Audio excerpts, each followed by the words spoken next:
I'm a historian of modern architecture. I was trained as an architect in the United States, and I spent a couple of years in New York working, first for Peter Eisenman and then for Skidmore, Owings and Merrill. And now I'm part of the art history faculty at the University of Toronto, where I teach courses on modern architecture in a worldwide context, but with a particular focus on Western Europe and North America.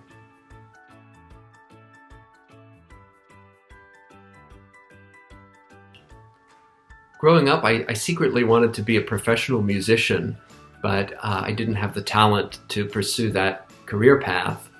And then I discovered architecture, which combined art and math in a way that seemed to activate the same parts of my brain.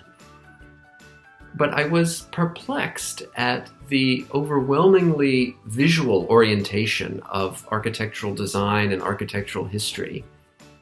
And the relatively few designers and writers who did talk about the non-visual senses had an approach that struck me as fuzzy and kind of emotional and generally lacking in rigor.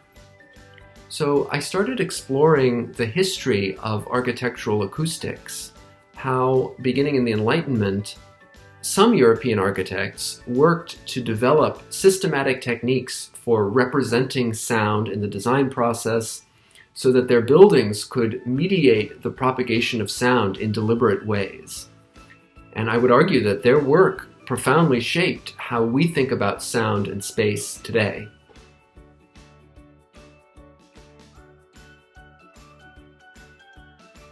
My new book, Echoes Chambers, is about how 18th and 19th century architects worked to conceptualize sound as an architectural problem and to bring it into the ambit of design thinking. And then for a newer project, I'm sort of taking this investigation further, studying how 20th century offices were designed around the elusive goal of helping workers communicate better.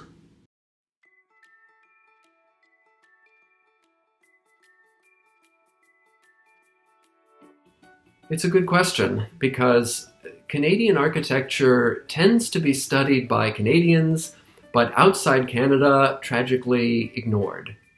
And I would argue it deserves to be a much more substantial part of a global architectural history curriculum.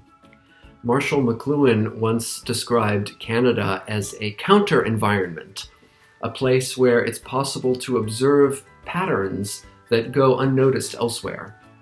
And as someone who moved to Canada from the United States, I think I understand what he was talking about. So if you take, for example, Canadian architectural culture, it has been shaped by so many foreign influences, French, British, American, and it refracts those influences in a very distinctive way. And this refraction is subtle, but once you're attuned to it, you start to discern aspects of those architectural traditions that were invisible or latent in their original contexts.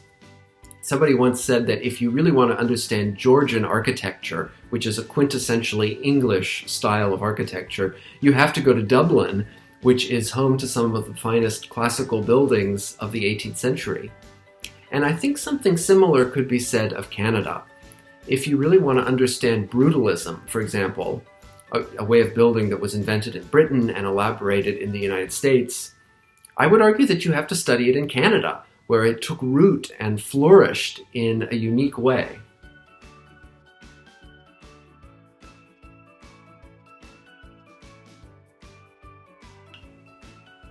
Well, this is one reason why my art history colleague Christy Anderson and I founded the Canada Constructed project. Currently, the two of us are co-teaching a new undergraduate lecture course. It's a thematic overview covering 15,000 years of Canadian architectural history. The idea is to introduce students to the many different kinds of work that Canadian architectural historians and preservationists are engaged in, and to bring in insights from related disciplines like geography and urban policy. That's a course that will be taught every other year. Our department has also started offering both introductory and upper-level undergraduate seminars on Canadian architecture, many of which take the city of Toronto as a test case for new kinds of historical inquiry.